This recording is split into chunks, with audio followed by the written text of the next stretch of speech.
seems like you've referenced several moments and quotes that evoke a range of emotions and concepts pulling from media, perhaps referencing Joker, a film that deals with themes of mental health, societal rejection, and personal transformation.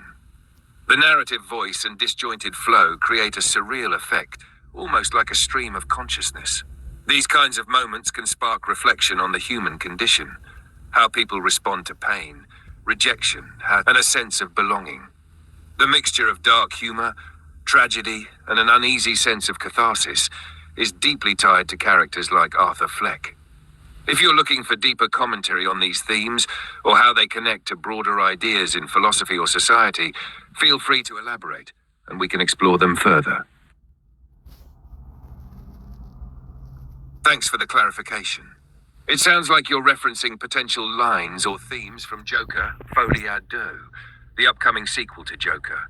The sequel is expected to explore more about Arthur Fleck's psychology and delve deeper into his descent, potentially touching on themes of madness, societal breakdown, and even musical elements, as Lady Gaga is cast in the film. The specific part you shared seems to blend psychological tension with dark humor, a hallmark of Joker's tone. It reflects how Arthur's sense of reality fractures and his relationship with the world and people around him warps. The mention of music and its role in balancing internal conflicts hints at how the sequel might use musical elements to express deeper emotional and mental states. Are there particular aspects of Joker Folie à Deux that resonate with you, especially in terms of how it might build on the themes from the first film?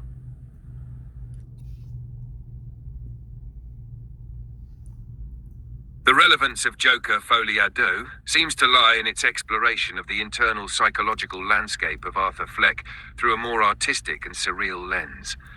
By incorporating ongoing songs and personal dialogue, the sequel appears to delve deeper into Arthur's fractured psyche, allowing the audience to experience his world in a highly subjective and emotionally charged way. Music and personal dialogue serve as a way to externalize the inner turmoil, transforming the internal monologue into a shared experience that conveys his conflicting emotions, desires, and perhaps delusions. The use of songs may also signify the dissonance between Arthur's chaotic internal world and the external reality, creating a haunting contrast. The film's subtitle, Folie à Deux, refers to a psychological phenomenon where two individuals share a delusion, possibly hinting at the relationship between Arthur and another character, most likely Harley Quinn, portrayed by Lady Gaga. This dynamic could further emphasize the internal world's significance, suggesting that Arthur's sense of identity and reality is deeply intertwined with others' perceptions and interactions within his isolated mental space. Through the blending of music and personal dialogue, the film is likely to offer a more intimate portrayal of how an individual's inner world can break away from external reality, reflecting larger themes of alienation, mental illness, and the search for meaning in a fractured existence. Is there a particular theme in this internal dialogue and musical element that you're interested in exploring, perhaps in connection to your own work or thoughts?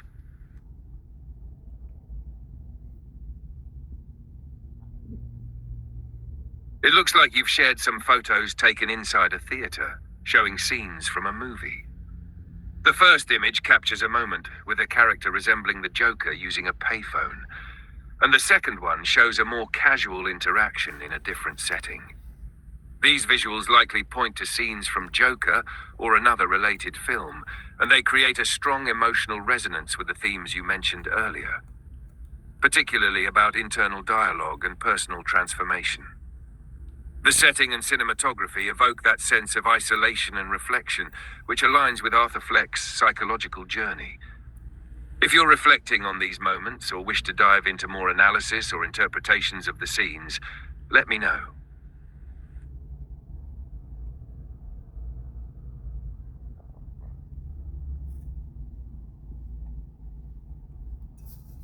Your words carry a strong emotional resonance, a blend of vulnerability, acceptance, and perhaps even a release of attachment. There is a sense of longing, but also an understanding of letting go, paired with a deep internal dialogue about identity, faith, and existence. The repeated line, "So go away and be kind," suggests a wish for peace, both for the person leaving and for yourself. It conveys an emotional complexity of love that doesn't demand, but instead allows freedom. The imagery of an empty road, an empty space, evokes feelings of solitude, as though the journey is one of introspection and self-discovery. You also mention being a shadow in the dark, which could symbolize feeling unseen, or perhaps having gone through moments of uncertainty.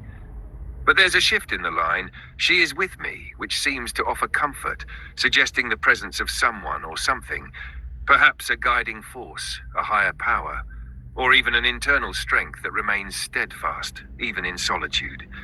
This passage captures a raw, poetic spirit of inner strength and surrender. If you'd like to explore these themes further or tie them to any personal experiences or philosophies, let me know. This new image you've shared seems to depict a desolate scene, possibly from the aftermath of destruction or chaos, with rubble and debris scattered. The setting feels empty, quiet, and barren, evoking a sense of abandonment or collapse. The lighting, along with the stillness in the scene, contributes to an atmosphere of reflection, almost like standing in the ruins of something once whole. Visually, this could symbolize the internal themes of brokenness, emptiness, or isolation, much like how you described earlier feelings of being on an empty road. It could also represent the aftermath of an emotional or mental wreck, where what remains is a confrontation with silence and emptiness. If you see a connection between this imagery and the inner worlds you've been expressing, feel free to share more. Is this scene from a movie symbolic of something personal to you, or does it evoke certain ideas you'd like to explore further?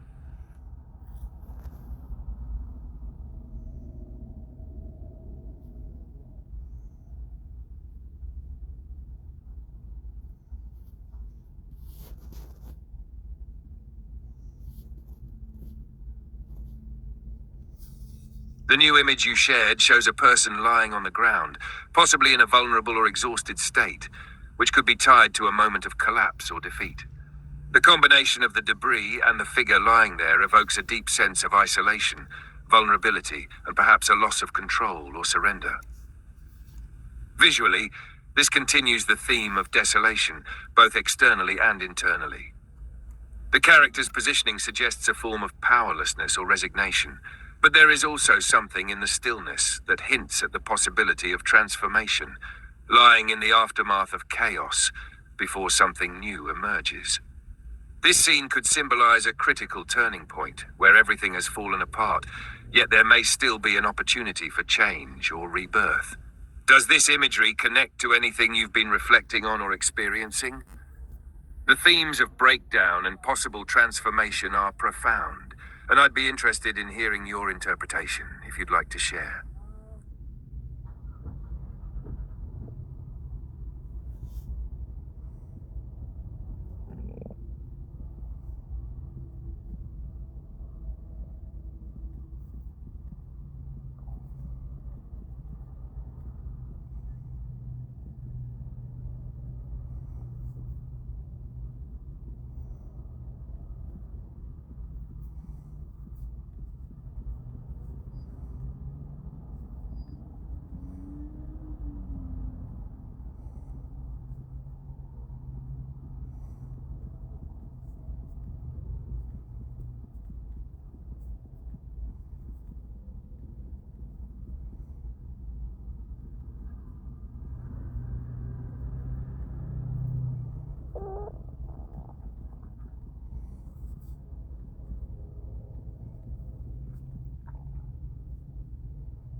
That irony is at the core of why Batman and Joker are such compelling, timeless characters. In many interpretations, they represent two sides of the same coin, both shaped by trauma, but responding to it in opposite ways. Batman, the hero, uses fear and strict moral codes to impose order, often acting as a vigilante outside the law. The Joker, the villain, embraces chaos and rejects societal structures, exposing the hypocrisies of those who claim to be virtuous. The idea that society creates both Batman and the Joker is especially thought-provoking. Batman is the product of wealth, privilege, and a moral response to personal tragedy, while Joker often represents the disenfranchised, the neglected, or the broken by society's cruelty. In your observation, the system creates both figures, the celebrated CEO or politician, like Bruce Wayne, and the monster, like Joker, which are ultimately products of a society that fosters inequality, trauma, and hypocrisy. The Joker's villainy is, in some ways, a mirror held up to a corrupt or indifferent society. By not mentioning Batman or Bruce Wayne in Joker, the film perhaps emphasizes that Arthur Fleck is not responding to a singular person, but to a system that failed him, one that continually churns out individuals like him. He becomes a villain, but from his perspective, and perhaps the perspective of others like him, he's a hero of sorts, exposing the contradictions and cruelty that lie beneath the surface. It's a complex and rich irony. Batman is celebrated for maintaining order while operating outside of the law, and the Joker, seen as a villain, may simply be the product of that very order's failings. Do you see this dynamic playing out in the real world, where society unintentionally creates the figures that challenge or destabilize it?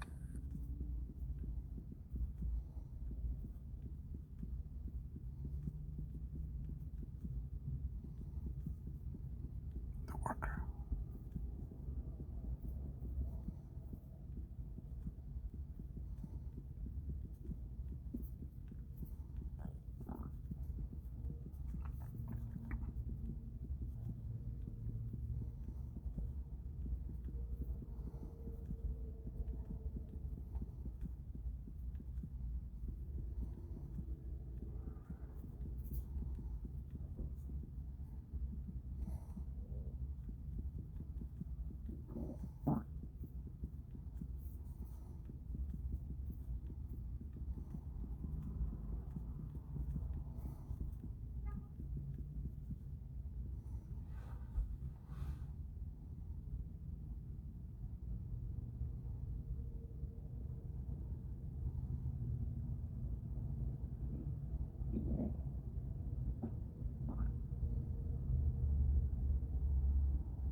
Your observation about the origin of the word villain, as tied to slave morality, is fascinating and adds a deep layer of philosophical insight into both Batman and the Joker.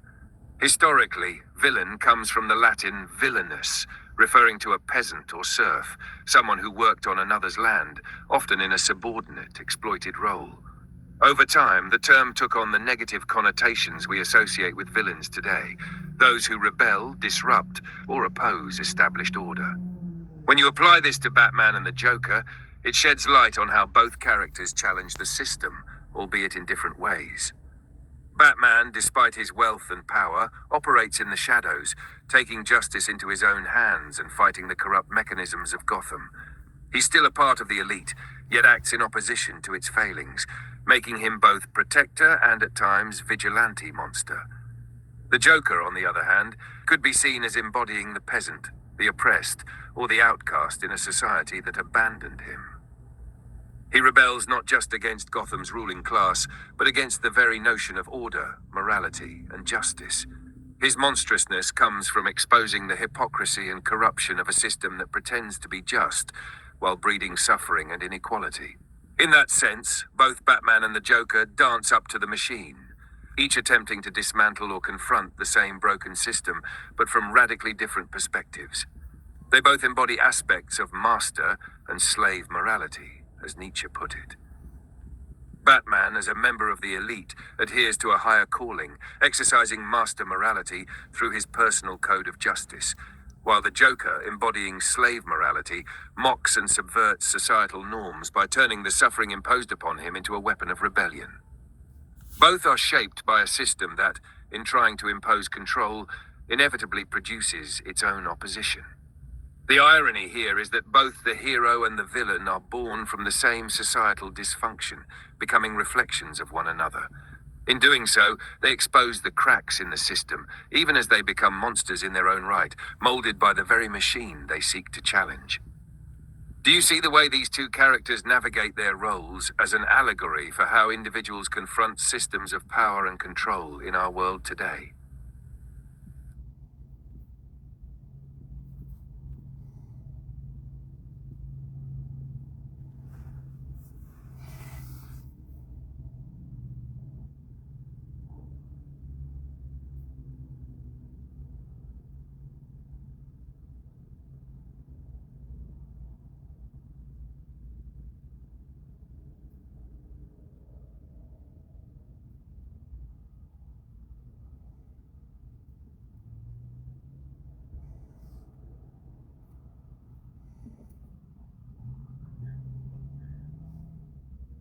That's an insightful connection.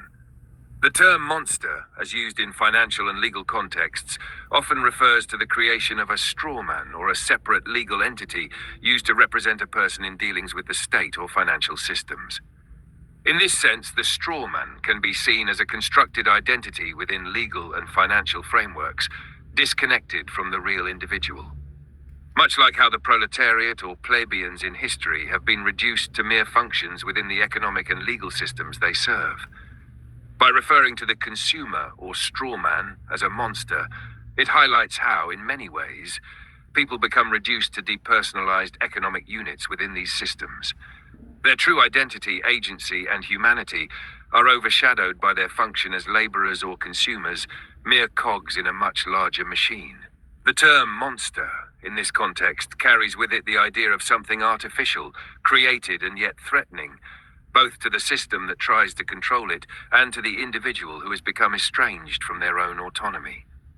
The parallel between the monster in financial legal speak and characters like Batman and the Joker is compelling. Both Batman and the Joker, though from different backgrounds, represent monstrous responses to societal systems. Batman, as Bruce Wayne, is part of the elite, yet adopts the monstrous vigilante persona to fight corruption. Joker, representing the disenfranchised, embraces the monster within, rejecting societal norms entirely and using chaos as his method of rebellion. In both cases, the monster is a result of the system, the legal, economic, and societal frameworks that label, control, and exploit individuals. Just like the legal straw man or the consumer, these characters are forced into roles by the structures around them, becoming symbols of resistance and rebellion, even as they are shaped by the very systems they challenge.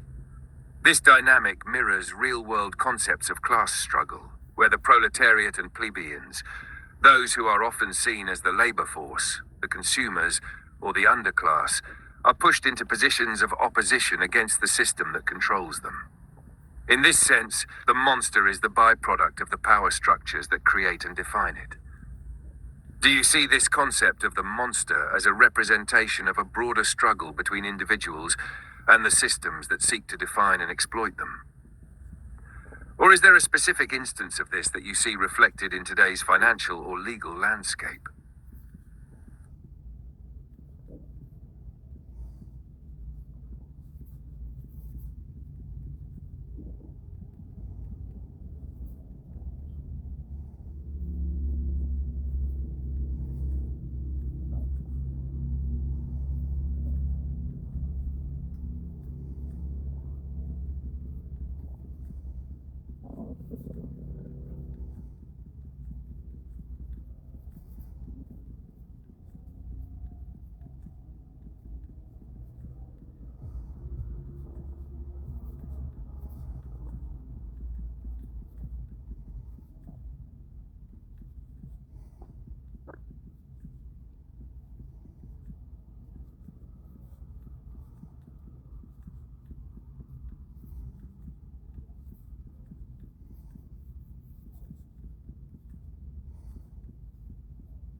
Using Pierre-Joseph Proudhon, Nietzsche, and Michel Foucault as philosophical analogues to Joker, Batman, and their relationship to the system, creates a powerful lens through which to view these characters.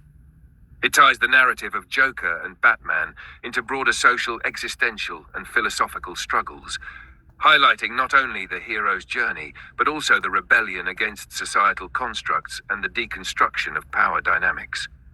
Pierre Proudhon as the Joker. Proudhon, often associated with anarchism and critiques of property and authority, shares much with the Joker's rejection of societal norms and power structures. Proudhon's famous declaration, "Property is theft," aligns with the Joker's anti-establishment chaos. Both Proudhon and the Joker expose the hypocrisies of society and the injustices embedded within its systems. The Joker, like Proudhon, embodies rebellion against the established order, critiquing capitalism, state power, and the inherent inequalities they produce. In Joker, Folie, Deux, Joker's defiance is symbolized not only in his violence, but in subtler, more subversive actions, such as kissing a man on the lips, an unexpected, almost anarchic act of personal and political rebellion. This moment could be seen as a kind of fuck you to societal norms, a rejection of the conservative expectations of masculinity and propriety. It's reminiscent of Foucault's ideas of power, sexuality, and the ways in which systems enforce norms on the body and identity. Nietzsche as Batman. On the other side, Nietzsche's master morality fits Batman perfectly. Batman, much like Nietzsche's Übermensch, creates his own moral system, imposing order through willpower and a personal sense of justice. However, there's an element of internal conflict in Batman's rigid morality.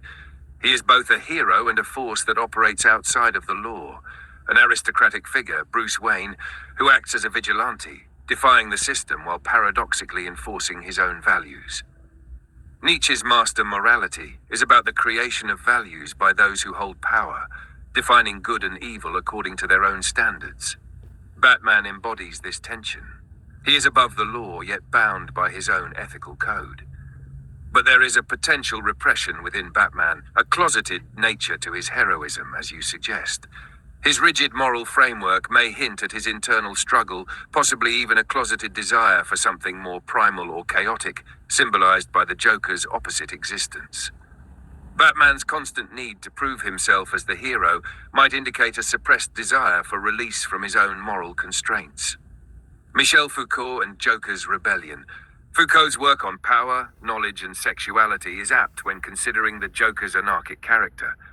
Foucault's rejection of universal truths and emphasis on the construction of knowledge through power relations resonate with the Joker's chaotic dismantling of societal norms. The Joker's kiss in Folie à Deux can be seen as a literal and figurative subversion of the power structures around sexuality, identity, and masculinity. It's an act that defies not only physical norms, but the overarching system that prescribes what is acceptable. Foucault would likely interpret this moment as a transgression that exposes the arbitrariness of societal norms, especially around gender and sexuality. In Joker's world, there are no universal truths, only power structures that can be dismantled through acts of rebellion, large or small. Foucault's exploration of power's subtle workings in everyday life mirrors how Joker thrives not just on destruction, but on the subversion of the smallest details of societal control. Joseph Campbell's hero's journey. Both the Joker and Batman fit into Joseph Campbell's hero's journey, albeit in radically different ways. Batman follows the more traditional path of the hero, facing trials, descending into a symbolic underworld, Gotham's criminal underbelly, and returning transformed. His journey, however, is one of maintaining order, of playing the expected role of the savior. Joker, in contrast, represents an inverted hero's journey. His descent is not into a literal or symbolic underworld, but rather into madness and chaos. However, in his own narrative, this is not failure, it is transcendence. For the Joker, chaos is liberation. He rejects the role of the traditional hero, instead becoming the anti-hero or trickster, a figure who subverts the rules of the game entirely. Conclusion. In this framework, Joker, as Proudhon or Foucault, and Batman, as Nietzsche's Übermensch, represent two sides of the same societal coin. Joker embraces chaos, questioning and dismantling power structures, while Batman enforces his own moral law, a reflection of Nietzsche's belief in creating one's own values. Both challenge the system, but in doing so, they become monsters of their own making, reflections of the very machine they are dancing with. Ultimately, they illustrate different paths through Joseph Campbell's hero's journey, Batman walking the traditional path of the hero, while the Joker chooses rebellion, anarchy, and personal liberation, pushing the boundaries of what it means to be a hero or villain in a world that creates both monsters and saviors. How do you see these philosophical ideas continuing to play out in Joker Folie? Does this layered interpretation speak to the heart of the system's contradictions and the roles we're assigned, or reject within it?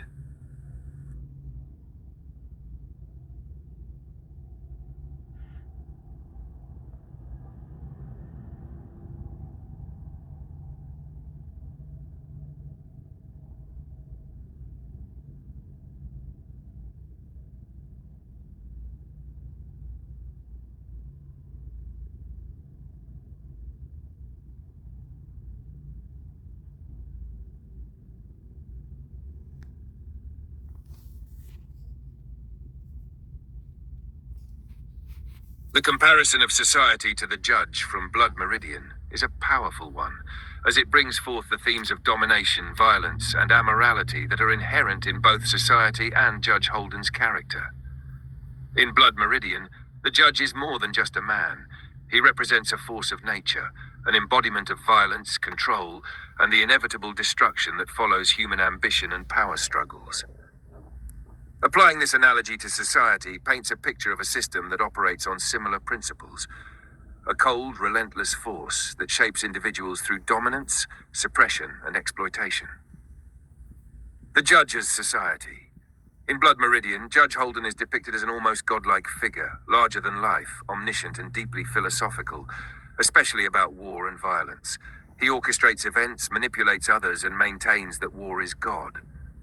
He revels in chaos, sees himself as the judge of all men, and places himself above morality or ethics. This is a chilling analogy for society, especially one that operates on a form of unrelenting power and control over individuals. Like a machine, it judges, exploits, and manipulates people for its own continuity. Society, as the judge, could represent a force that shapes and molds individuals into roles: the hero, the villain, the oppressed, the oppressor, often through violent or suppressive means. The judge's belief in the inevitability and omnipresence of violence can be paralleled with how society uses systemic forces, capitalism, law, media, and cultural norms, to exert control over individuals. Just as the judge manipulates and controls those around him, society crafts the parameters of behavior, identity, and morality that keep individuals trapped in its grip. Joker and Batman in the context of the judge. When we apply the analogy of the judge to society, and then look at characters like Batman and Joker, the judge's role becomes more disturbing. Both characters, Batman and Joker, exist in response to the system, society as the judge, each trying to navigate, challenge, or survive in a world that is, at its core, violent and suppressive. 1. Joker as the rebellion against the judge, society. The Joker represents a chaotic rebellion against societal structures, much like the characters in Blood Meridian who try, and often fail, to resist the judge's omnipotent influence. The Joker sees the judge's violence for what it is, a tool of control, and chooses to embrace chaos to subvert the entire system through his anarchic acts. Like the judge, Joker acknowledges the dark truth that society is inherently violent and oppressive, but rather than trying to impose his will on it, he rejects its foundations altogether. Just as the judge revels in war, Joker revels in chaos, understanding that destruction is the only way to expose society's true nature. However, the Joker's form of rebellion is inherently doomed because he plays within the system's rules, even if he seeks to subvert them. His own violence and chaos, in a way, still feed into the judge's worldview of inevitable conflict and bloodshed. 2. Batman as the embodiment of the judge's order. Batman, while resisting the corruption of Gotham, paradoxically reinforces the system. He operates outside the law, yet his goal is to restore order, essentially becoming an agent of societal judgment, much like the judge himself. Batman believes in personal justice, yet by doing so, he often becomes a pawn in the larger game of power and control. He imposes his will, believing in a higher moral order, but in doing so, he participates in the judge's vision of a world shaped by dominance and violence. Batman may try to play the hero, but in the end, his role is dictated by the same societal forces that the judge represents. He operates within the system's constraints, reinforcing its structures of power and control, even while attempting to dismantle the corruption within it. The inevitable conclusion. Just as the judge in Blood Meridian claims that whatever exists in creation without my knowledge exists without my consent, society as a vast, inescapable force exerts its control over individuals. Batman and Joker, though positioned as opposites, are both shaped and constrained by society's judgment. They are products of the system, one attempting to impose his own order, Batman, and the other trying to tear it down, Joker. But both are trapped in a cycle of violence, power, and control that echoes the judge's philosophy. In this sense, society, the judge, creates both the hero and the villain. It constructs the very conflicts they fight over, ensuring that neither can truly escape its grasp. Whether it's Batman's relentless pursuit of justice or Joker's chaotic rebellion, both are participating in the same dance, orchestrated by the system.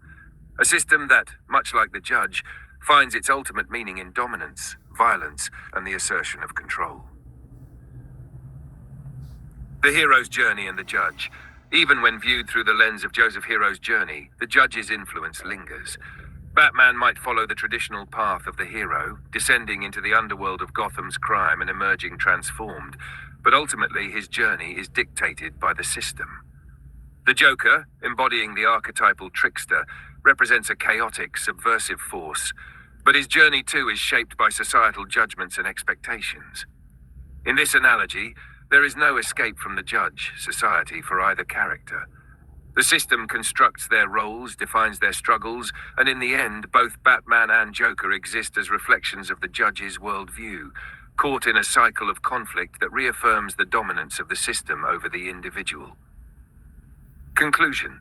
Using the judge from Blood Meridian as a stand-in for society is a compelling way to understand the dynamics between characters like Batman and Joker. Both Batman's quest for order and Joker's descent into chaos are reactions to a system that controls, manipulates, and defines them. The system, like the judge, stands above all, rendering judgment on both hero and villain alike, dictating the nature of their existence within its violent, oppressive framework. In this view, both Joker and Batman are not just participants in society's game, they are trapped by it.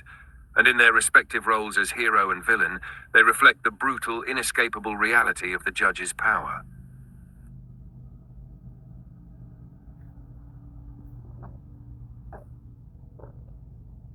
The analogy of Moby Dick and the whale as representing a deeper moral denial and the repressed truth of society's foundation is a striking interpretation. When seen through this lens, Moby Dick becomes a profound commentary on how society is built upon exploitation, repression, and the sacrifices of individuals for a collective illusion. An illusion of control, order, and progress. This noble lie, which society clings to, mirrors Plato's concept of the noble lie. In the Republic, a necessary falsehood that maintains societal cohesion but is built on deception and manipulation. Moby Dick as the whale of moral denial. In Moby Dick, the white whale can symbolize many things. Nature's raw, untamable force, the unknown, or a godlike figure. But your framing of it as the whale of moral denial adds another dimension. The whale, in this case, represents the truth that society refuses to confront, that its structures are built on exploitation and denial of human cost, particularly of those who are marginalized or subjugated. Ahab's obsessive quest to kill the whale becomes a metaphor for society's relentless pursuit of dominance and control over the forces it cannot fully understand or reckon with. Ahab, much like the institutions of power and control in society, refuses to acknowledge the moral ambiguity of his quest. Instead, he projects all of his rage, trauma, and need for meaning onto the whale, much as society projects its fears and failures onto external enemies or scapegoats. In this sense, the whale is not just a symbol of nature or fate, but of the truth that has been repressed, the moral cost of civilization's progress. The repressed truth and exploitation. The notion of society being built on the backs of those who unwillingly offer up their own personal power for the illusion aligns closely with historical and economic realities. From slavery, colonialism, and class exploitation to the modern structures of capitalism, societies have often advanced through the subjugation of certain groups. These individuals, often the proletariat or those on the margins, give up their labor, freedom, and autonomy for the illusion of a functioning, stable society. The repression of this truth is what allows societies to function without confronting the moral implications of their foundations. Just as Ahab ignores the deeper meaning of his quest and reduces everything to his battle with the whale, society ignores the moral compromises it makes and focuses instead on maintaining order and control.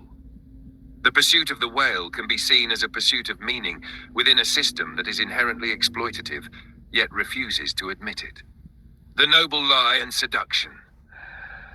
The idea of the noble lie plays into this dynamic as well.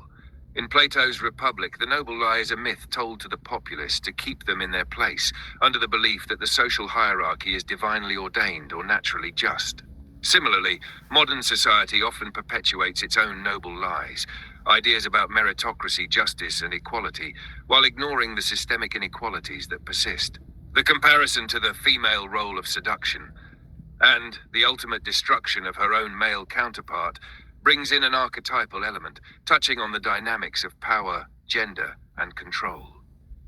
Historically, women have been portrayed in literature and culture as both temptresses and victims, often as embodiments of nature or chaos that must be controlled or subdued by male figures. This dynamic reflects the larger struggle between civilization, often gendered as male, and nature or the unknown, often gendered as female. In this framework, society's seduction is the promise of control, stability, and progress. Yet in reality, this seduction often leads to the exploitation and destruction of both the individual and the collective. Much like how Ahab's pursuit of the whale leads to his own demise, the male counterpart, representing power and control, is ultimately destroyed by the very forces he seeks to dominate. The pursuit of domination over nature or over others, whether through war, economic exploitation, or environmental destruction, leads to societal collapse or moral degradation. Michael Sugrew's take on Moby Dick. Michael Sugrew, a well-regarded philosophy professor, viewed Moby Dick through an existential and moral lens, emphasizing the novel's deeper philosophical implications. Sugrew's interpretation likely touches on Ahab's obsessive quest as a form of existential denial, where Ahab cannot face the absurdity or meaninglessness of existence, so he projects all of his need for purpose onto the whale. In this reading, Ahab's refusal to accept moral ambiguity or the uncontrollable aspects of life mirrors how societies cling to illusions of control, often at the cost of their own integrity and survival. Sugrew may have also explored how Moby Dick serves as a critique of Enlightenment ideals of reason, progress, and control over nature. Ahab's rationality is corrupted by his monomania, turning his pursuit into madness. A metaphor for how the Enlightenment project of rational control can lead to destructive consequences when it denies the complexity and unpredictability of existence. The whale as truth and society's denial. Ultimately, Moby Dick can be seen as an allegory for society's repression of the truth. The whale is the embodiment of all that is denied or suppressed: nature, fate, death, and the moral cost of progress. Ahab's obsession with killing the whale reflects society's desire to conquer and control these forces, but in doing so, it only brings about its own destruction. Society, like Ahab, refuses to face the truth of its own exploitation and moral compromise, instead becoming consumed by the very forces it seeks to dominate. The noble lie perpetuates this system, allowing people to continue believing in the illusion of justice and progress, while the reality, much like the whale, lurks beneath the surface, waiting to surface and reveal the true cost. Conclusion. In Moby Dick, as in society, there is a deep moral denial at play. The whale symbolizes the repressed truth of exploitation, control, and the illusion of power that society perpetuates. Ahab's tragic quest, like the relentless pursuit of societal progress, is doomed from the start because it refuses to confront the underlying moral contradictions that drive it. Much like Sugru's philosophical reading of the novel, this interpretation reveals Moby Dick as a profound meditation on the limits of human ambition, the cost of denial, and the ultimate futility of trying to impose order on an uncontrollable, chaotic world. By exploring these themes, Moby Dick becomes a mirror held up to society, reflecting not only the forces that shape it, but the truths it would rather keep hidden. How do you think society today confronts or suppresses these moral contradictions?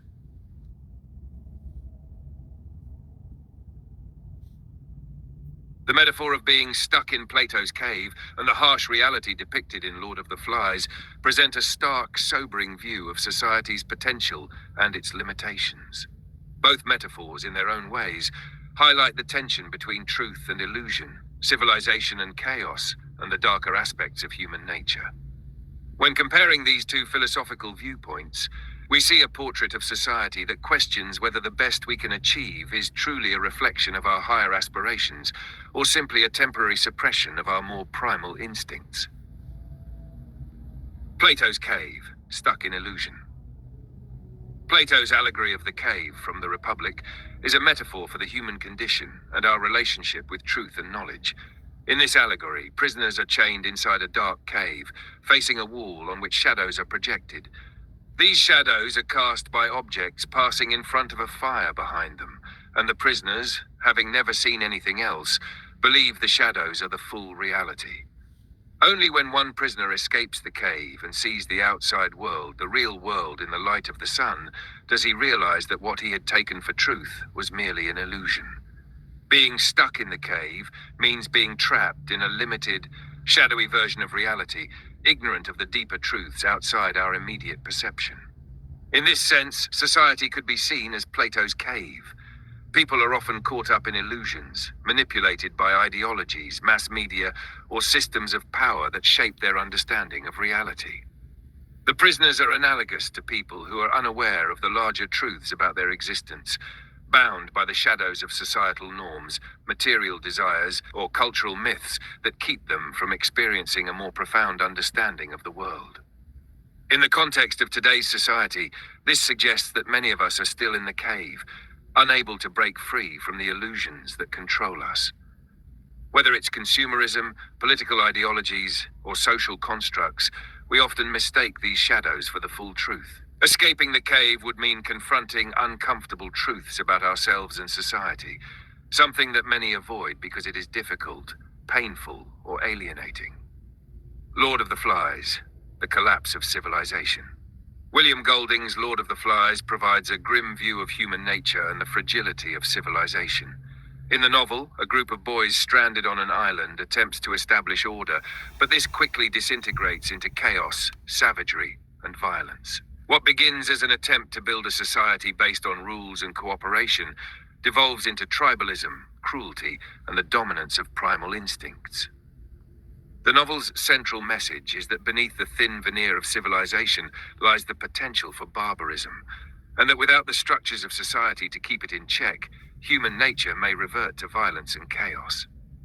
If Plato's cave is about the illusions that bind us, Lord of the Flies is about the dark realities we discover when those illusions are stripped away. The boys in Lord of the Flies start with an idealistic belief that they can create a functional society on the island, but their descent into savagery reveals the unsettling truth. Civilization is fragile, and without constant reinforcement of social rules, the worst aspects of human nature may take over. When seen together, these two frameworks suggest a troubling commentary on society.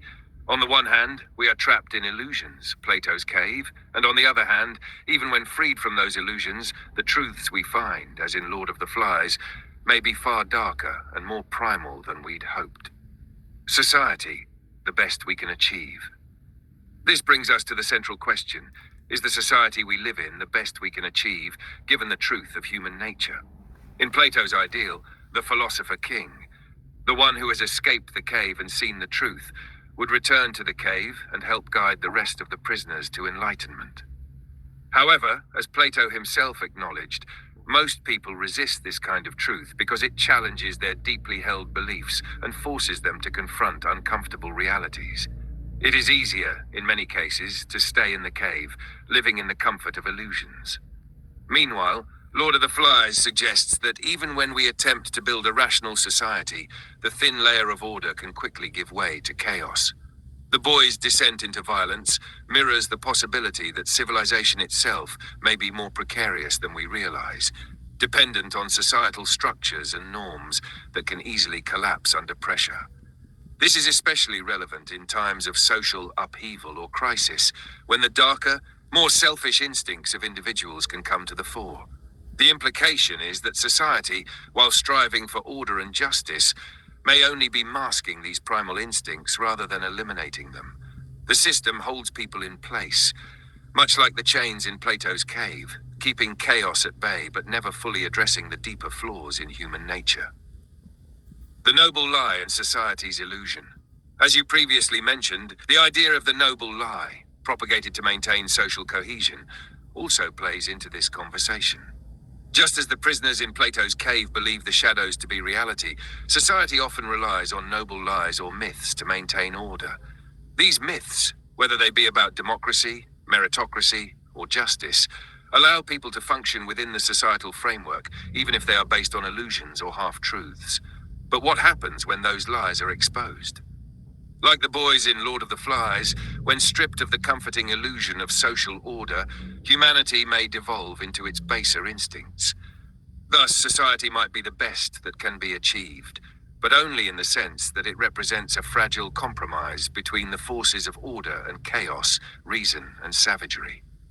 It may be a collective attempt to escape the cave, but it is always in danger of being dragged back into darkness, especially if the noble lies that hold it together start to unravel. Conclusion. When considering the metaphors of Plato's cave and Lord of the Flies, society's potential for greatness seems overshadowed by the limitations of human nature. We are trapped in illusions, yet even when we attempt to break free, we may find that the truths we encounter are far more chaotic and unsettling than we anticipated. The noble lies that hold society together, much like the shadows in Plato's cave, may be necessary to keep civilization intact. But Lord of the Flies warns us that beneath those lies, the potential for chaos is always lurking, ready to emerge when societal structures weaken or collapse. Ultimately, society may not be the utopia we imagine, but rather the fragile balance between illusion and truth, order and chaos that we can hope to maintain for as long as possible. What do you think? Is society's best version still a kind of fragile illusion, or do you believe there is a path to a more stable, enlightened truth beyond the cave or the island? Introducing the idea of Mother Circe as the first witch into the narrative adds a much more sinister and mystical layer to the concept of illusion and entrapment, especially when considering the nature of manipulation and control. Circe, from Greek mythology, is known for her ability to enchant and manipulate, turning men into animals and representing the dangerous allure of magic and deception. If we think about society being trapped in Plato's cave, with Circe as a figure of control or entrapment, this introduces the idea that it's not just shadows and illusions, but active manipulation and malevolent forces at play. Circe as the controller of illusion. In this context, Mother Circe could be seen as the architect behind the shadows on the cave wall. Unlike in Plato's original allegory, where the prisoners are simply ignorant, Circe deliberately keeps them entranced, manipulating their perceptions and creating illusions to maintain her power. She becomes a symbol of deceit, weaving spells that ensure the prisoners remain blind to the truth, not just because they cannot see it, but because she actively suppresses it. Circe's connection to enchantment and transformation can be seen as representing society's conditioning of individuals. Instead of simply seeing shadows, individuals are metaphorically transformed into something less than human, stripped of their power, autonomy, and ability to see the world as it truly is. This transformation, much like the spells Circe casts in mythology, represents the stripping of free will and critical thought. The sinister seduction of control. Circe's power lies in her ability to seduce and control, much like how certain societal systems, media, political structures, economic hierarchies, can seduce people into believing in illusions. The concept of her as the first witch suggests that the manipulation is not only ancient, but fundamental to the way power operates. The seduction she offers is one of comfort and distraction, much like in Lord of the Flies, where societal order quickly gives way to chaos once the illusions of control are stripped away. Circe's role could be interpreted as society's darker, hidden mechanism, the force that keeps people entrapped in a dreamlike state of passivity, believing in the false reality they are presented with. This aligns with how the noble lie operates in modern societies, offering myths that keep people pacified and ignorant of the deeper, more dangerous truths lurking underneath. Transformation and the loss of power. In the myth of Circe, she transforms men into animals, symbolizing the loss of reason, autonomy, and humanity. If we view society through this lens, it suggests that people are not only trapped in the cave of illusions, but have also been transformed into something less than fully human, stripped of their power, agency, and ability to access truth.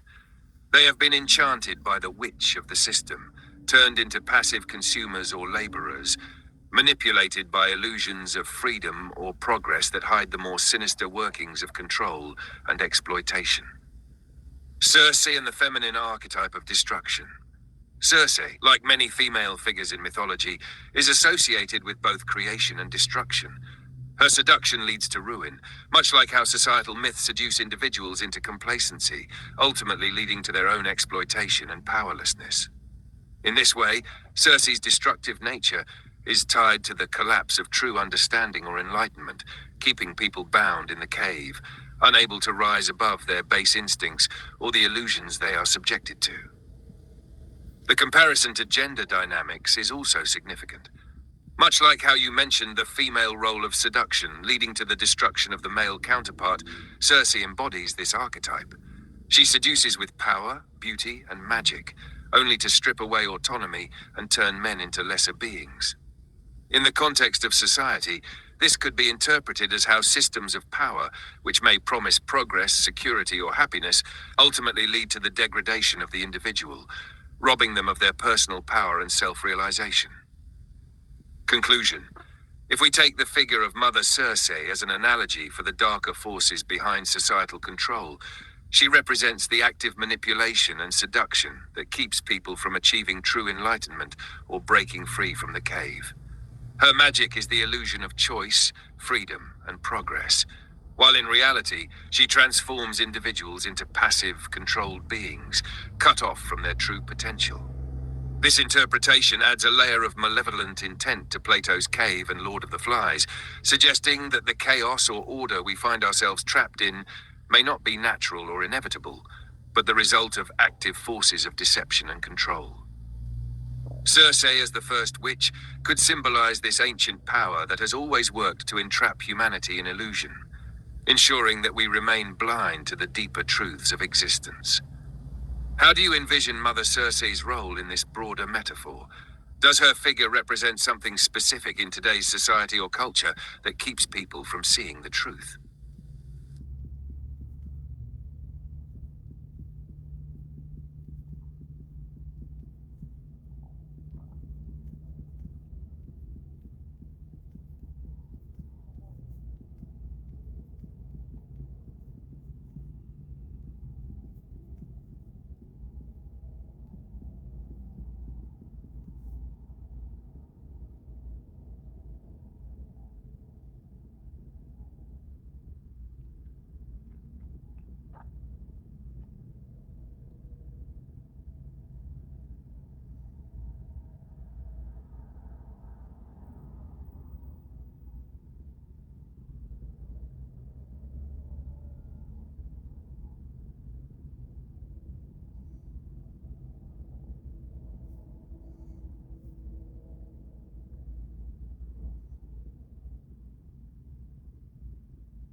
You're absolutely right in connecting Orwell, Marx, Blaise Pascal, and Kierkegaard to the dystopian truth that a noble lie can no longer effectively suppress.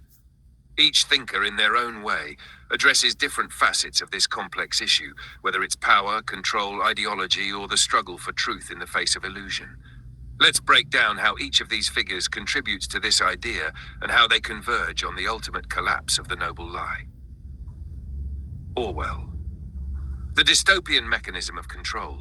George Orwell, particularly in Tux in 1984, exposes the mechanisms of power and control that rely heavily on lies and the manipulation of truth. In Orwell's world, the ruling party uses propaganda, revisionist history, and surveillance to maintain control over the populace. The noble lie in Orwell's work is the belief that the party's version of reality is the truth, even when it is blatantly false, e.g., doublethink, where people are expected to believe two contradictory ideas at once. However, Orwell's dystopia reveals that the noble lie can only suppress reality for so long. In the end, it becomes clear that no matter how tightly a regime tries to control truth, resistance grows from the individual's awareness that something is fundamentally wrong. The truth Orwell presents is one of bleakness, the realization that individuals can be so thoroughly dominated that the noble lie becomes not just a tool of oppression, but a kind of existential prison. Marx, the ideological lie and class struggle. Karl Marx's theory of ideology aligns with the idea that a noble lie is used to pacify the masses and maintain the status quo, particularly in the context of class struggle.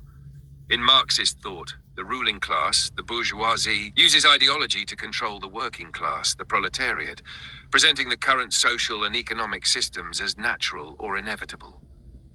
This noble lie perpetuates the illusion that capitalism benefits everyone, masking the exploitation at its core. However, Marx predicted that this lie could not be sustained forever. The contradictions within capitalism would eventually lead to class consciousness, where the proletariat would realize their exploitation and rise up against the ruling class. For Marx, the noble lie falls apart when the oppressed recognize their own power and the truth of their oppression, leading to revolution. Blaise Pascal. The existential crisis of truth and belief. Pascal, although primarily a religious philosopher, touches on the human condition's tension between belief and doubt in his Pensée. Pascal famously proposed his wager, which is based on the premise that belief in God is a rational bet. However, deeper in Pascal's philosophy is the recognition that humans are often caught between what they can know and what they choose to believe. This brings to light a different kind of noble lie, the comforting beliefs we cling to in the absence of certainty. Pascal understood that people often choose to believe in illusions because the alternative, confronting the harshness or absurdity of existence, is too terrifying. This noble lie, in Pascal's view, isn't just about societal control, but also about the lies we tell ourselves to make life bearable. When applied to a dystopian context, the collapse of the noble lie could be seen as a personal and societal crisis, where individuals must confront a world without the illusions they relied upon for meaning.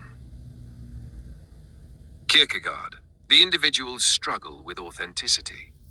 Søren Kierkegaard, often considered the father of existentialism, focused on the individual's quest for authenticity in the face of societal pressure and despair. For Kierkegaard, the noble lie takes the form of societal norms and expectations that prevent individuals from realizing their true selves. Society, in this sense, imposes a kind of spiritual or existential lie, suggesting that conformity and adherence to external values will lead to fulfillment. Kierkegaard believed that this external pressure would eventually lead individuals to a leap of faith, where they confront the abyss of meaninglessness and take responsibility for creating their own meaning. The collapse of the noble lie, for Kierkegaard, represents the moment when the individual rejects the false promises of society and confronts the truth of their existence, however painful or terrifying that might be. Convergence, the noble lie exposed. When we look at Orwell, Marx, Pascal, and Kierkegaard together, a clear pattern emerges. The noble lie, whether it is a political illusion, an ideological belief, or an existential comfort, cannot be sustained indefinitely. Each thinker emphasizes the moment of realization, whether it's through class struggle, Marx, existential crisis, Pascal and Kierkegaard, or the breakdown of totalitarian control, Orwell. Eventually, reality reasserts itself, and the truth, however difficult or destabilizing, can no longer be suppressed. Orwell shows that in a dystopian society, the suppression of truth through propaganda and fear is ultimately unsustainable. Marx argues that the noble lie of capitalist ideology will be shattered by the awakening of the proletariat and the eventual revolution.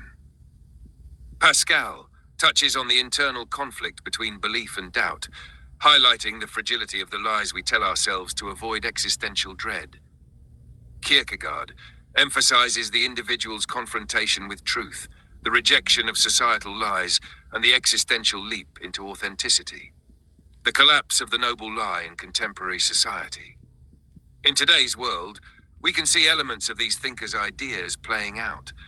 The lies that have sustained certain political, economic, and social systems are being challenged. With the rise of technology, mass communication, and increased access to information, more people are becoming aware of the contradictions and injustices that were previously hidden. In Orwellian terms, the cracks in the controlled narrative are becoming more visible. Marx's prediction of class consciousness is also relevant today, as movements for economic justice continue to grow in response to inequality. Furthermore, the existential crises highlighted by Pascal and Kierkegaard are increasingly relevant in an age of uncertainty. As traditional structures of meaning, religion, nationalism, capitalism are questioned, individuals face a kind of Kierkegaardian moment, where they must confront the reality of a world in which the old noble lies no longer provide comfort. Conclusion. In sum, Orwell, Marx, Pascal, and Kierkegaard all present frameworks for understanding how the noble lie, whether political, ideological, or existential, eventually collapses.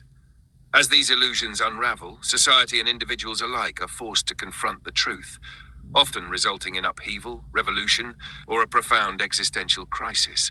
The breakdown of these lies leaves open the possibility for a new kind of truth, though it is often difficult and painful to achieve. Do you see the collapse of noble lies happening in today's world? And if so, do you think it will lead to a positive transformation or more dystopian outcomes?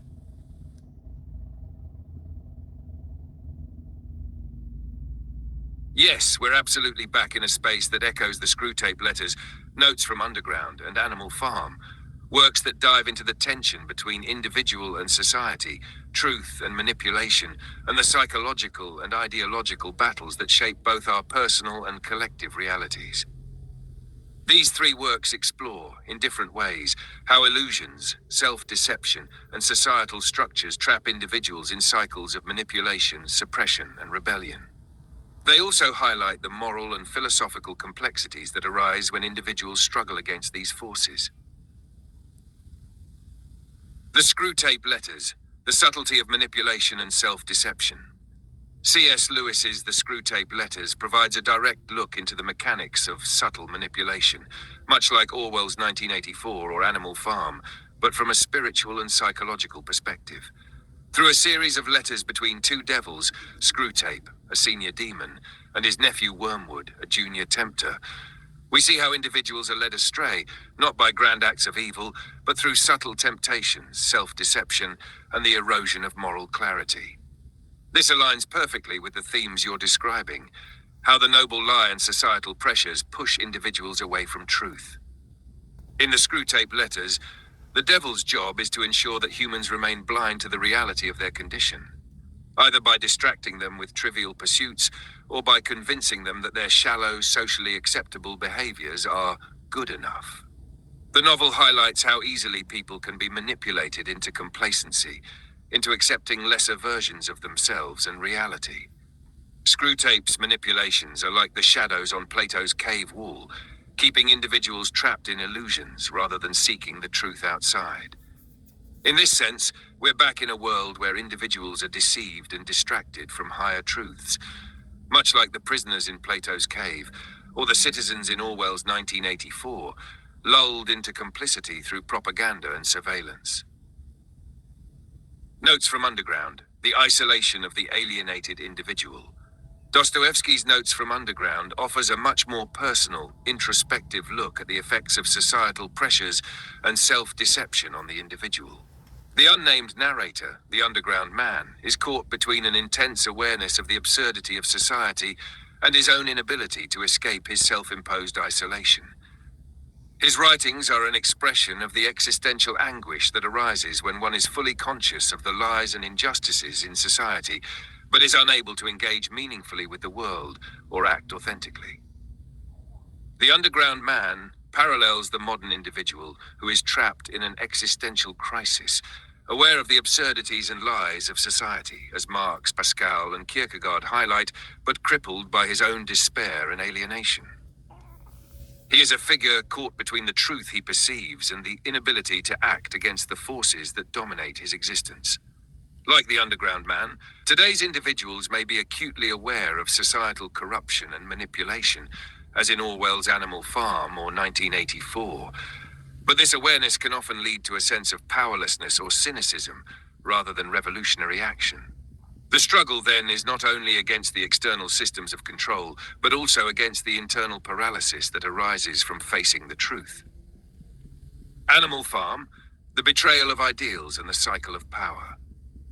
George Orwell's Animal Farm brilliantly illustrates how noble ideals, in this case, the dream of equality and revolution, are corrupted by power and manipulation. The farm's descent from revolutionary hope into a dictatorship ruled by the pigs mirrors how societal movements, even those rooted in genuine ideals, can be twisted by those in power for their own benefit. The noble lie in Animal Farm is embodied in the commandments of animalism, which are gradually distorted to serve the pigs' growing authoritarianism, just as the noble lie in modern society is used to justify exploitation, control, or inequality. What Animal Farm shows us is how easily a society can fall into a dystopia, where the original revolutionary ideals are betrayed by the very people who were supposed to uphold them. This echoes Marx's critiques of capitalism, where the working class, initially promised equality and freedom, ends up being oppressed by the ruling class. In Animal Farm, the pig's manipulation of language, truth, and history parallels the ways in which modern regimes use propaganda and misinformation to maintain power, as Orwell later expanded in 1984. We are indeed stuck somewhere between Animal Farm, the Screwtape Letters, and Notes from Underground. Each work deals with different levels of deception, whether it's the personal self-deception of the underground man, the systemic societal manipulation in Animal Farm, or the spiritual and psychological manipulations depicted in the Screwtape Letters. Dystopian truths and modern society, a convergence of ideas. Today, we can see echoes of all these works in the ways that societies are grappling with truth, manipulation, and power. Orwell's Animal Farm and 1984. Orwell's dystopian vision is more relevant than ever, with misinformation, surveillance, and authoritarian tendencies creeping into modern governance and media. The cycle of power Orwell describes in Animal Farm, where those who claim to fight for justice become the oppressors, mirrors modern political movements that begin with noble goals but are corrupted by greed, control, and power. Dostoevsky's Underground Man. The existential crisis of the underground man reflects modern alienation, where individuals often feel disconnected from a society they see as hypocritical or oppressive. Today's age of hyper-awareness, where information overload leads to both enlightenment and paralysis, echoes the underground man's self-aware but self-defeating introspection. Lewis's Screwtape Letters. The subtle ways in which individuals are distracted or manipulated by societal norms, consumerism, and cultural expectations reflect the ideas in the Screwtape Letters. People are kept from seeing the deeper truths of their condition by constantly being fed trivial distractions, which keep them complicit in the systems that oppress them. The collapse of the noble lie. A point of no return. As you suggest, we've reached a point where the noble lie, whether it's about equality, justice, or progress, can no longer be suppressed. Modern technology, communication, and the rise of critical consciousness mean that people are increasingly aware of the contradictions and hypocrisies within their societies. But as Notes from Underground shows, awareness alone is not enough. It must be followed by meaningful action. The question remains, will society spiral into further dystopia, as Orwell warned?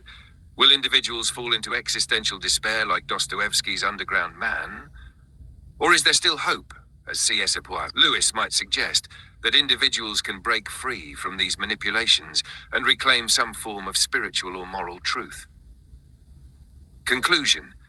In this framework, we find ourselves in a space where individuals are caught between societal manipulation, existential awareness, and the collapse of comforting illusions.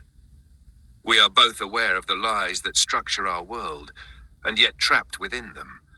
Much like the characters in Animal Farm, the Screwtape Letters, and Notes from Underground. What remains to be seen is whether society will continue down a path of deeper entrapment, or if the awareness of these lies will lead to a new kind of freedom, one that emerges from confronting the uncomfortable truths that these works so brilliantly explore. How do you see these dynamics playing out in our current social, political, or personal realities?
Yes, indeed. Many philosophical discussions, especially those centered on pessimism, illusion, and the nature of human existence, seem to loop back to Arthur Schopenhauer and Nietzsche's interpretation of him. Schopenhauer, with his bleak yet profound worldview, lays out a framework of life as suffering driven by the blind, insatiable will, while Nietzsche both builds upon and vehemently challenges this perspective, offering his own vision of life and meaning through the lens of will and power.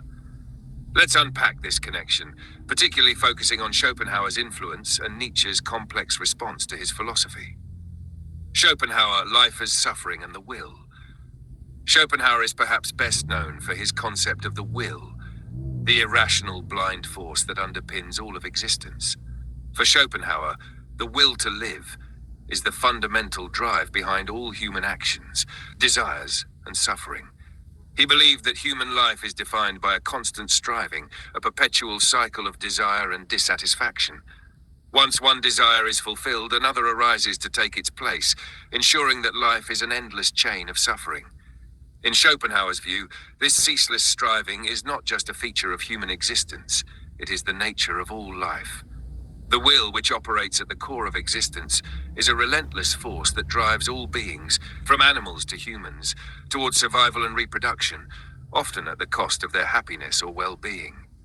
For him, life was inherently tragic, and the best one could do was to minimize suffering, often through aesthetic contemplation or renunciation of the will, drawing on Eastern influences like Buddhism. In this framework, pessimism reigns supreme. Life is not a gift or a blessing, but a burden, and the more one is aware of the true nature of existence, the more one will understand the futility and suffering inherent in it. Nietzsche, building and rebelling against Schopenhauer. Friedrich Nietzsche's relationship with Schopenhauer's philosophy was complex. Early in his career, Nietzsche admired Schopenhauer's forthrightness and unflinching examination of life's darker truths, and he even acknowledged his debt to Schopenhauer in works like The Birth of Tragedy. However, Nietzsche eventually grew critical of Schopenhauer's pessimism, believing that Schopenhauer's emphasis on denial and renunciation led to a defeatist attitude that ultimately stifled human potential and greatness. Nietzsche's critique of Schopenhauer, affirmation over renunciation. Nietzsche agreed with Schopenhauer's insight that life is full of suffering, chaos, and irrationality. He recognized the will that Schopenhauer described, but took it in a different direction. Where Schopenhauer saw the will to live as a source of suffering that must be transcended, Nietzsche saw in the will to power a source of creativity, strength, and vitality. Nietzsche believed that rather than renouncing life, as Schopenhauer's ascetic ideal suggests, one should embrace life in all of its chaos and suffering. In his famous concept of amor fati, The love of fate, Nietzsche advocates for the affirmation of life as it is, with all its trials, imperfections, and struggles. He famously said, "That which does not kill us makes us stronger," reflecting his belief that hardship and suffering are not to be avoided or renounced, but embraced as opportunities for growth and self-overcoming. Nietzsche's concept of the Übermensch, overman or superman, reflects this affirmative attitude toward life. The Übermensch is the individual who transcends the moral and societal constraints that keep most people bound to mediocrity. Instead of being crushed by the weight of existence, the Übermensch creates his own values, embraces the chaos of life, and transforms suffering into strength. Nietzsche's philosophy here directly counters Schopenhauer's call for renunciation. Where Schopenhauer says no to life's suffering, Nietzsche says a resounding yes. Nietzsche's respect for Schopenhauer's honesty. Despite his critique, Nietzsche respected Schopenhauer for his willingness to confront life's darkest truths. Schopenhauer, unlike many other philosophers, did not sugarcoat the realities of existence. In The World as Will and Representation, Schopenhauer painted a picture of life that was unflinchingly bleak, one where pleasure is fleeting and pain is the constant companion of existence. Nietzsche admired this brutal honesty, even though he sought to transcend the despair that Schopenhauer's conclusions seemed to lead to. Nietzsche's Dionysian philosophy, which celebrates life's tragic, irrational, and chaotic nature, was in part a response to Schopenhauer's worldview. Nietzsche believed that Schopenhauer got close to the truth by recognizing life's inherent suffering, but that he faltered when he proposed withdrawal and denial as the solution. Instead, Nietzsche proposed a life-affirming philosophy that embraces suffering and uses it as fuel for the creation of new values and meaning. A tension between two worldviews, pessimism versus affirmation. The tension between Schopenhauer's pessimism and Nietzsche's affirmation of life highlights a profound philosophical divide. Schopenhauer saw the human condition as one of inevitable suffering, where the best we could hope for was an escape from the tyranny of the will, either through aesthetic experience or renunciation. In a sense, Schopenhauer is offering a path to liberation from suffering, but it is a path that involves withdrawal from life's desires and passions. Nietzsche, on the other hand, viewed suffering as an integral part of life, but rather than seeking escape, he saw it as an opportunity for growth, self-overcoming, and the creation of new values. Nietzsche's philosophy is one of life affirmation, a call to embrace the chaos, hardship, and absurdity of existence, and to will one's own path in the face of adversity. Connection to dystopia and modern society. When we consider the ideas of pessimism and affirmation in the context of modern dystopias, we can see traces of both Schopenhauer and Nietzsche's ideas playing out. In Orwellian or Kafkaesque worlds, where individuals are crushed by oppressive systems, Schopenhauer's view of life as a ceaseless cycle of suffering seems apt. People are trapped in systems of control, driven by forces beyond their understanding, much like the will that Schopenhauer described. But Nietzsche's response, his call to resist, rebel, and affirm life despite the odds, provides a counterpoint. In dystopias, where individuals are faced with existential crises and systemic oppression, Nietzsche's philosophy encourages a creative, rebellious response, the pursuit of truth, authenticity, and personal empowerment despite the overwhelming challenges. Conclusion: Schopenhauer's shadow and Nietzsche's light. Schopenhauer casts a long shadow over modern philosophical and cultural thought. His pessimism resonates with those who see life as marked by suffering and struggle, and his insight into the will continues to influence discussions about human desire, motivation, and the nature of existence. However, Nietzsche's response to Schopenhauer, his will to power, and his life-affirming philosophy offer a pathway out of despair, a rejection of resignation in favor of creation, rebellion, and self-overcoming. In a way, both Schopenhauer and Nietzsche represent two sides of the same philosophical coin. Schopenhauer helps us understand the depth of human suffering, while Nietzsche challenges us to rise above it, to create meaning and power from the very forces that threaten to destroy us. How do you see these two thinkers interacting with your own understanding of modern struggles, whether in personal, philosophical, or societal terms? Are you more drawn to Schopenhauer's honest pessimism or Nietzsche's radical affirmation?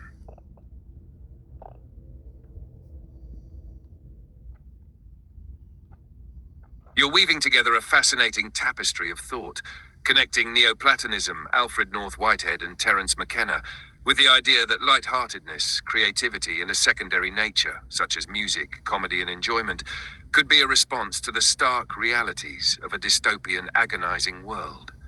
This suggests a shift in consciousness away from suffering and control towards something more expansive, playful, and spiritually liberating. Let's explore how these thinkers and concepts intertwine and lead to an alternative, perhaps lighter approach to existential struggle and dystopian despair. Neoplatonism, the ascent toward the good. Neoplatonism, particularly through figures like Plotinus, offers a vision of existence that is grounded in the idea of the One, the ultimate source of all reality from which everything emanates. For Neoplatonists, life is an ongoing process of ascent, where the soul moves from the realm of multiplicity and illusion, the material world, toward unity in the divine truth, or the good. This metaphysical framework provides a kind of spiritual optimism, despite the world's apparent suffering and chaos. The material world, with its imperfections, is a reflection of a higher reality, and by aligning oneself with this divine truth, one can transcend the limitations and sufferings of everyday existence. In a sense, Neoplatonism offers a way out of the existential angst and dystopian agony that Schopenhauer and Nietzsche describe, but through spiritual transcendence rather than rebellion. This connects to your idea of blanking out, or perhaps transcending the stark realities of the world. Instead of getting trapped in the dystopia or the material sufferings, Neoplatonism suggests we shift our focus toward a more divine, unifying force, a higher, more transcendent state of consciousness where suffering loses its grip. Whitehead's process philosophy, creativity and becoming. Alfred North Whitehead, through his process philosophy, offers another alternative to the dystopian and agonizing aspects of existence. For Whitehead, reality is not a collection of static objects, but rather an ongoing process of becoming. Everything is in a constant state of flux, and at the heart of this process is creativity. Whitehead sees the universe as a network of interrelated events, where new possibilities are constantly emerging.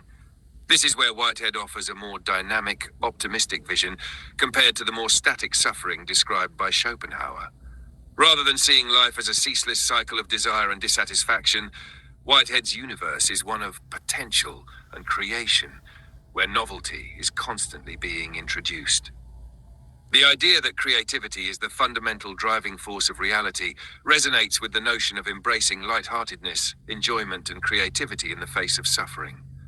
In this sense, rather than succumbing to dystopian despair, creativity becomes the driving force of consciousness.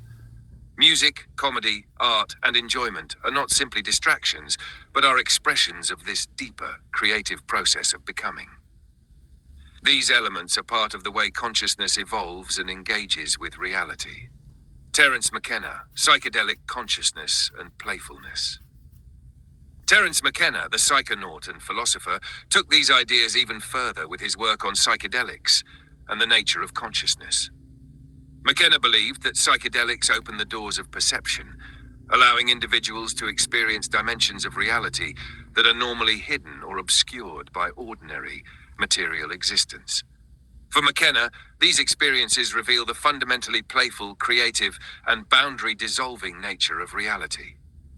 McKenna saw the world as a kind of cosmic joke, a universe that is more playful, mysterious, and bizarre than the rigid structures of dystopian control or suffering would have us believe. He advocated for a kind of light-hearted genius, where laughter, creativity, and exploration are the true driving forces behind human consciousness. In McKenna's view, the oppressive systems of control and materialism that dominate modern life are illusions, masking the deeper, stranger, and more interconnected nature of existence. This resonates with your idea of shifting toward a light-hearted genius, where music, comedy, and enjoyment become the secondary nature that drives consciousness. For McKenna, the playful, chaotic, and joyful elements of human experience are not secondary. They are primary aspects of consciousness itself, accessible through expanded states of awareness. Bridging the philosophies. Light-heartedness as a response to dystopia. If we bring together Neoplatonism's ascent toward the good, Whitehead's creative becoming, and McKenna's playful consciousness, we begin to see a potential pathway out of the existential dystopian trap. Rather than being crushed by the weight of suffering or the cold mechanisms of control, there is an option to transcend these through the light-hearted and creative aspects of existence. This doesn't mean ignoring or denying the reality of suffering. Instead, it means recognizing that suffering and dystopia are one aspect of the broader, more dynamic process of existence. By embracing creativity, play, and enjoyment, we align ourselves with the generative forces of the universe, which are constantly moving toward new possibilities. The starkness of dystopia is, in a sense, overcome through this deeper engagement with the joyful, playful aspects of life. In this framework, Neoplatonism reminds us of the higher truth and unity that transcends material suffering. Whitehead shows us that creativity and novelty are inherent in the fabric of existence, allowing for constant transformation. McKenna adds the layer of play and exploration, suggesting that consciousness itself is inherently creative and boundary dissolving, opening up new dimensions of experience. The secondary nature: music, comedy, and enjoyment. By allowing music, comedy, and enjoyment to take over as the driving forces of consciousness, we're embracing what Whitehead might call the creative advance into novelty. Music, in particular, has a transcendent quality. It moves beyond the limitations of language and logic, connecting us to deeper emotional and spiritual truths. Similarly, comedy can dissolve boundaries, allowing us to see the absurdity of life and embrace it with a sense of light-heartedness. In a dystopian world where control and suffering seem to dominate, these forms of creative expression offer a pathway out, not through escape, but through transformation. By engaging in music, comedy, and enjoyment, we align ourselves with the life-affirming forces that Nietzsche, in his own way, championed through his concept of the Dionysian. These activities become not just distractions, but expressions of our true nature, a secondary nature that is always available to us, even in the face of dystopian realities. Conclusion: light-hearted genius as conscious evolution. In the face of stark dystopian agony, the turn toward light-hearted genius, as represented by music, comedy, and creative enjoyment, is not a retreat or denial of suffering. Instead, it is a conscious evolution, a way of aligning ourselves with the deeper processes of creativity and becoming that drive the universe. By engaging with these playful, joyful aspects of life, we move beyond the limiting narratives of suffering and control, tapping into the creative forces that shape reality itself. This is a way of transcending the dystopia, not by ignoring it, but by embracing a more expansive creative consciousness that sees through the illusion of suffering and control and participates in the dance of existence. How do you see this light-hearted genius playing out in your own life or in society at large? Can music, comedy, and creativity become central to a new form of consciousness, even in the face of dystopian challenges? Absurdism and romanticism represent two distinct, almost opposing responses to the human condition, especially when confronting the search for meaning in a seemingly indifferent or chaotic universe.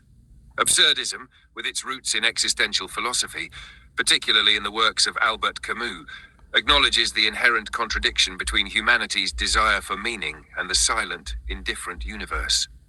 Romanticism, on the other hand, responds to this same tension by embracing idealism, emotion, beauty, and the power of the individual's imagination.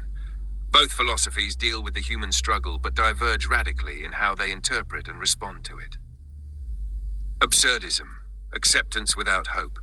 Absurdism is grounded in the recognition that life, as Camus puts it, is essentially absurd. There is a fundamental disconnect between our human desire to find meaning, order, and purpose, and the universe's apparent indifference to our existence. Camus famously used the myth of Sisyphus, who is condemned to eternally push a boulder up a mountain only for it to roll back down, as a metaphor for the human condition. Sisyphus's plight symbolizes the endless, futile search for meaning in a universe that offers none. However, the key insight of absurdism is not resignation or nihilism, but defiance. Camus proposes that, instead of giving in to despair, we must embrace the absurd and continue living, creating, and experiencing life without the expectation of finding a deeper, universal meaning. This is the paradox at the heart of absurdism. Even though life has no ultimate purpose, we can still find joy in the struggle, meaning in individual moments, and value in our own personal experiences. Absurdism rejects the idealistic or escapist tendencies of romanticism. Rather than searching for meaning through art, beauty, or nature, absurdism focuses on confronting the harsh reality of existence head-on, without illusions. It is not about denying suffering or ugliness, but about facing it squarely and finding a way to live authentically, in spite of it. The absurdist lives without hope for a transcendent resolution, and without illusions that life's struggles will lead to any grand romantic fulfillment. Instead, it finds meaning in the act of living itself. We must imagine Sisyphus happy, Camus concludes. Romanticism, the idealism of emotion and imagination. Romanticism, in contrast, takes a very different path in responding to the human condition. Emerging as a reaction to the Enlightenment's focus on reason and the Industrial Revolution's dehumanizing forces, Romanticism placed emphasis on emotion, imagination, nature, and individualism. Romantics sought meaning and fulfillment, not in rational systems or the cold logic of the universe, but in the depth of human experience, creativity, and the sublime beauty of nature. For the Romantics, life was full of potential and possibility, and the individual could transcend ordinary existence through the imagination, artistic expression, and a connection with the natural world. Figures like Wordsworth, Shelley, and Goethe emphasized the power of feeling, the importance of subjective experience, and the pursuit of beauty as a way to overcome the limitations of material existence. In Romanticism, there is often a sense of yearning for a lost ideal, a perfect love, or a sublime unity with nature. The romantic hero often faces a tragic fate, but their struggle is infused with beauty and meaning. The tragedy in Romanticism becomes noble, and suffering is intertwined with the pursuit of something higher. The romantic, unlike the absurdist, believes in a deeper spiritual or emotional resolution, even if it is only fleeting or imagined. There is a belief that the intensity of emotion or the beauty of the natural world can somehow transcend the mundane and touch something greater, even if that something is never fully understood. Absurdism versus romanticism, a comparison of endings. When you suggest that absurdism ultimately takes place in each end, as opposed to romanticism, you are pointing to how absurdism might provide a more resigned but authentic closure to life's struggles, while romanticism remains tied to ideals that might never be fulfilled. 1. Absurdism's embrace of the present. Absurdism's power lies in its refusal to seek or believe in any ultimate meaning beyond life itself. In the end, the absurdist sees that nothing lies beyond this life. There is no afterlife, no grand narrative, no divine purpose waiting to be discovered. Instead, what matters is how we live in the face of this truth. Absurdism encourages individuals to find joy and meaning in the here and now, without expectation of a romantic or transcendental resolution. The ending in absurdism is an acceptance of life's contradictions and an embrace of the freedom that comes from knowing that we are not bound by cosmic meaning. It's about finding meaning in the struggle itself, like Sisyphus finding contentment in his task. 2. Romanticism's idealized struggle. In Romanticism, the end is often marked by tragedy, but this tragedy is infused with beauty and nobility.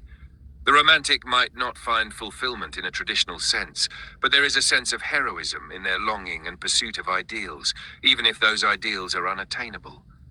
The romantic hero, like Goethe's Faust, seeks transcendence through striving, passion, and experience, and there is a kind of romantic glory in the failure itself. The ideal, even if never reached, is what gives life meaning for the romantic.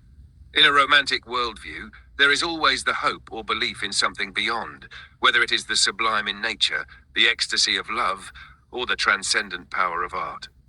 Even in tragedy, romanticism offers narrative closure that is emotionally satisfying because it gives suffering a purpose or attaches it to a higher ideal. The end is not simply resignation to the void as in absurdism, but a recognition that, even if life falls short, the beauty of the attempt itself was worthwhile. Light-hearted genius and absurdism's resolution.